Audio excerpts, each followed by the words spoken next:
Well, hello, everybody, and welcome to this episode of the Classroom Matters podcast with me, your host, Kristy Houle, where we dive into the hottest topics and interesting topics of education. Today, our guest is Maria Castellucci Moore, who is the author of the recently released children's book, Vivienne in Paris, which has also won her the prestigious Golden Mom's Choice Award. Now, welcome to the show, Maria. I got to say something else, though, about our previous engagement that we had. Please. So I met Maria, and I have to say this, I fell in love with this book because I met Maria originally for our other channel, Educate.Today, where we do an off-the-shelf author series for K through 12 students to hear first-person read-alouds from the author. And so this book crossed over, and I read it, and I fell in love with this book. And Vivienne and her adventures in Paris and all the wonderful things that she encounters, and really just the story itself sort of was so engaging and beautiful. And then, of course, I just fell in love with Maria when she was on the author series that I was like, you have to come on the podcast and talk all things children's books and Vivienne. So thank you for coming back and being with me again. Thank you, Kristy. That means a lot. Thank you so much. Thank you for having me. Yeah. Okay. So here we go. We're going to start talking about the book because I want to dive into that. But I also want to talk a little bit about you first. And so give us a little bit of background about yourself and what sort of got you into writing children's books. Yes. So I'm a mother of four little ones. And I also am the proprietor of Castellucci Napa Valley, which is a wine and estates brand here in Napa Valley, California. I have a very small stint of a writing career in my past. I was a journalist for a magazine and really enjoyed the creative process, and really creating meaningful content was what I found most moving in that role. And then just having my children, I realized at a very young age that when they were a young age, that, they just got lost in a good book. Story really resonated with them, and just their style of learning was really through story, less about what the parents had to say and more about what a particular book and its message had to say. So that struck me, and I thought, wow, what a gift to read your own book to your child someday. So fast forward several years later, and here we are. So it's been really rewarding. Thank you. So tell us a little bit about the inspiration, because when you go to write a children's book, and we have done many, many podcasts with children's book authors, and they all seem to have a different story, a unique story of how they started the writing process, how that they were inspired to write a specific book with a certain character. So talk to us a little bit about how you sort of fell into that process when the writing began. Yes. So I would have to say that, I discovered as an adult that happiness was so unique to each and every individual. And when I realized that for myself after a few, challenges in my personal journey, I thought, gosh, this is such an important message. And how do I kind of relay this message to a younger audience so that they don't have to wait till they're an adult to discover themselves and the surrounding world around them? So it was really kind of a message that I wanted to put out into the world and make it accessible for children and really their parents to have those unique conversations with one another. So I thought, well, I have a little bit of a writing background. I feel like this is a really important topic, and kind of I put those two together and wanted to create something beautiful that would resonate with my audience. Mm-hmm. And it's so funny that you say that, because a majority of children's book authors are not writers by trade. They have done many, many other things in their life. And like you, they've decided at a certain age or after certain experiences, or because they want to, give knowledge and information or are passionate about a topic, they decide to write a children's book or a young adult book. And so when you started that process, since writing was not your trade that you were, went to school with and wrote all these, hundreds of books, and were you nervous? Were you scared of failing? When you jumped in, were you like, I don't know if I could do this?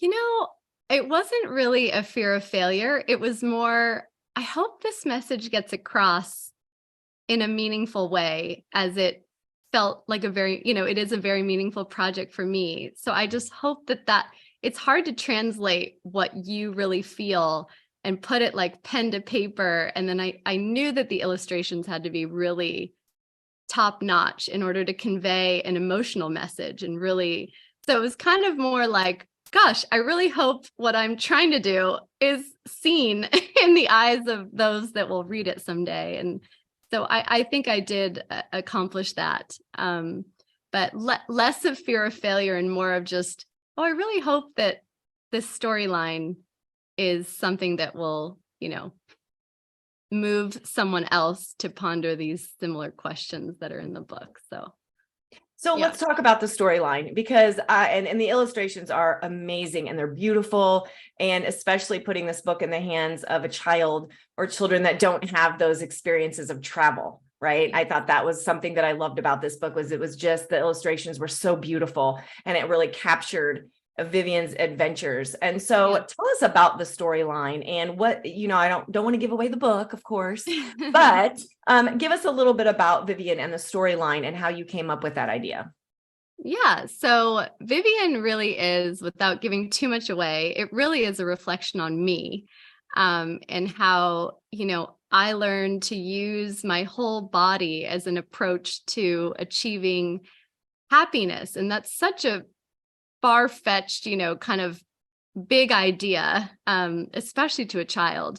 So, I really tried to create a storyline that would take this particular girl, call it me, on an adventure through my favorite city in the world, which is Paris, and really using a mind-body approach to feeling, thinking, seeing and connecting. It really is about connecting with yourself and then connecting to the world around you, and how that, can evoke probably more profound, feelings and than not. So I experienced that in my own life. And so I thought, how can I do this, for a younger audience? And so, creating Vivienne as a young Parisian girl, she goes on her typical Sunday route throughout Paris, but this particular Sunday, she is approached by her grandfather, and he asks her this question that, sparks curiosity in her. And so I loved that, this could really happen to anybody. They don't even need to be asked this particular question, but after reading this book, it's like, oh, how can I implement this in my own life? And creating those conversations between the adult and the child was really my goal. So, Yeah. Did you have to do a lot of research? Because there's so many components in this book and there's layers to this book and all the things in Paris and, places that she goes. So how much research actually went into this story? So I spent some time in Paris myself. So some of the places that she goes to, like, for example, the Palace Garnier, which is the opera house in Paris, I had a phenomenal experience there. So I used some of my own R&D, if you will, in the book. And then just kind of dissecting happiness and the end of the book, which is all about, what makes her tick. And I did some research on those, particular subjects. So yeah, I would have to say I did do my own research. And then, writing for a younger audience is tricky because I tried to use some sophisticated vocabulary, which I think is healthy for any child to, even read above their grade level just to get better vocab. But yeah, I did put some research into this. So. Yeah. Mm-hmm. Well, and and I look at Vivienne and when I read this story, I kind of was transformed back into, because I've never been to Paris. Oh, so you must. I know, right? Yes. Yeah. And so, as I was reading this book, I kind of like was transformed back into like this younger girl. And I was like, oh, it just sort of like inspired this sense of adventure and how to like use all of my senses and how to connect things. And even as, a grown adult, it really sort of kind of struck me in that way. Like I want to be like Vivienne. I want to be that girl in Paris, or that young girl experiencing all of these places with all of these different things. with the question that she's asked. And so is that something that you really want the young reader? Because it is about a little girl. However, I think that it could be for boys as well, who are dreaming or wanting to travel or wanting to be able to experience life to the fullest. Is that sort of what you want readers to take away from this? What impact do you want children to have, or what impact do you want the book to have on them as they read this story? Yeah, it's a great question. I mean, so many things, right? It's just, for me, it was like this inspiration came from creating space in my own life to have the awareness and the pause and reflection to do this on myself. And I'm like, oh, this actually works. So I want the reader to take away, that connecting with yourself and the deeper world around you on, even your most monotonous, typical daily habits, routines, or adventures. I think it's just an important tool. And the book, actually, if I can get a child to ponder and ask themselves those questions, then I think I've done my job. So it really is not only for the child, but it is really to spark that conversation between a loved one and that child. So, yeah.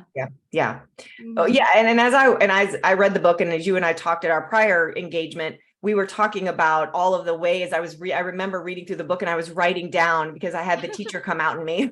And there are so many great ways that you could use this book, because as you mentioned, as a tool, not only just to spark and inspire and ponder and make those connections and really foster those conversations and the dialogue between adult and child, or between students and friends and family members, but the foreign language piece, there are several pages in the book where you're using a foreign language, and students would have to read through that. And you mentioned vocabulary, travel, mental health, kind of stopping and having that space for yourself. And it's funny because as I was reading it, I was like, oh, this book is full of so many beautiful adjectives. Like I could see a teacher using this book to teach adjectives and to point out adjectives because of all the descriptive words. So did you mean to put all those components in there, or did those things just sort of fall into place as you were writing the story? I think they organically happened, but I appreciate you kind of picking out. There are several themes that, there's a lot of substance there. Yes. And I think you have to dissect it and put on kind of your teacher hat or your mom hat when you're reading it, because it's just like, oh, this is a cute little story. But I think it goes a step further, and it was intentional, but it also, much of it was just organic as well. And when children pick out a favorite book, so when children read this book and these young girls or boys fall in love with this book, these students fall in love with this book, then they can use that book for so many other things because they just love to read it over and over and over again, and they'll find themselves picking out new things every single time they read it. And I think this is a perfect choice for that type of a book for students. For sure. So congratulations on being able to accomplish that. Thank you, Kristy. Yeah, I've noticed that even in my own children that read it. Or I met some young, beautiful little girls that came up to me and said, I read this every night before I go to bed. And every night is a different feeling, they told me. And I was like, wow, that's so beautiful. That's exactly what I was trying to do. I'm so grateful that you saw that, and that you're experiencing that. So it's a gift to be able to share something that's within you to others. And, it's also a gift for your surrounding network, because if you use this style to kind of move throughout life, you help your own, peers or family. And I hope it's a trickle down effect where other people are saying like, oh my gosh, I went to this exact same place, but today it was super different, or this is what I felt today. And, I think a lot of our modern day society has kind of blocked the idea of feeling with all of your senses. They've kind of, I feel like we live in a world where there's this kind of one size fits all, and this is what happiness looks like and feels like. And so this book was really to kind of counteract that and Mhm. to, think a little bit deeper. Yeah. So, Yeah. mhm. And I think, reading this story, it also helps you to slow down a bit in order to feel and to use all of your senses, because we live Yes. in such a fast-paced Yes, world we where do. children and adults are constantly on the go, moving to the next thing without really Yeah, just stopping and doing the things that Vivienne is asked to do. 100%. Yes. So wonderful. It's just such a wonderful story. So which part of the book, if there was a part, do you think Oh was the most difficult to write for you? my gosh. I know. That's a great question. I would say, the concept was a little broad. So kind of narrowing for a younger audience, because you have to remember, this is like something I discovered, in my late 30s, early 40s. And so I was like, how do I bring this to the attention of like a 6-year-old? So I think that it wasn't really one particular part of the story that was difficult to write. It was like, how do I kind of gauge this big concept and make it accessible for somebody younger with less life experience than I that could grasp it. And, so my children have a very close relationship with my parents. So therefore I put the grandfather in there. Everything was intentional, but I think that was the hardest part, was taking this kind of grandiose idea and how do I put it on a plate where someone's actually going to be able to understand?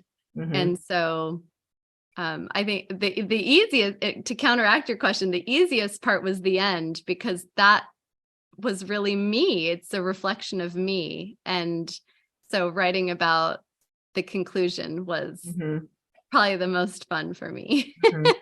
Well, and so you bringing that up again, this book being really a reflection of you, if you could go back and jump into this story with the younger version of yourself, Vivienne, in Paris, what would you want to do or say, or spend that day with your younger version of yourself in this book? I mean, truly, like, exactly what's in this book is exactly what I was like, this is what I would do if I was, 10 years old or 12 riding my bike throughout Paris. Just, I'm a huge lover of the arts, of, flowers, of sightseeing. So, and travel, and I kind of incorporated all my favorite things Yeah. into this book. So there's probably nothing I would have done differently, but, And do you have any advice for, because, I know a lot of the folks listening are teachers or parents, and they may have thought, I would love to write a children's book. Most teachers spend their careers, especially if they're elementary school teachers, reading children's literature. And I know there's so many adults that really feel driven to potentially write their own children's book, but they always seem to have that thing telling them you're not able to do it, or you don't have the time or whatever. So do you have any advice, being someone that has written a children's book, a very beautifully done, successful children's book later in life? Do you have any advice for others like yourself that might be thinking about writing a children's book? Yes. I mean, I had this kind of on my bucket list for years before I actually took the time and sat down and really kind of visualized and used like a visualization exercise of what does this look like? Who would this character look like? What would she do? But I think it's more about when you share a message that's important to you and moves you, when you work from your heart and you're not doing it for really any other reason besides sharing something in a really beautiful and authentic way, it's much easier to do it. So you have to find something that moves you first and then create the space to make it happen. Yeah. So, what great advice. Well, the book is called Vivienne in Paris. And Maria, thank you so much for being on the show today. Tell our audience where they can get in contact with you, if you have an author website, and where they can get their hands on a copy of the book. Yes. So I do have a website, Maria Castellucci Moore author.com. The book is sold on Amazon, Barnes and Noble, Copperfield's Books if you're in California, and really anywhere books are sold. I'm also on, social media. Those handles are all connected via my website. And I'd love to hear from you. So that would be great. Well, thank you so much. I really appreciate it. And again, the book is lovely. And you can also hear Maria herself read her own book in an author read aloud at the educate.today website. So that's a great thing. Get a couple of copies for your classroom, let people read together. A wonderful, wonderful story. Thank you so much for being a guest with us today. Thank you, Kristy. It was an honor. Thank you so much. And this is Kristy Houle signing off for this episode of the Classroom Matters podcast.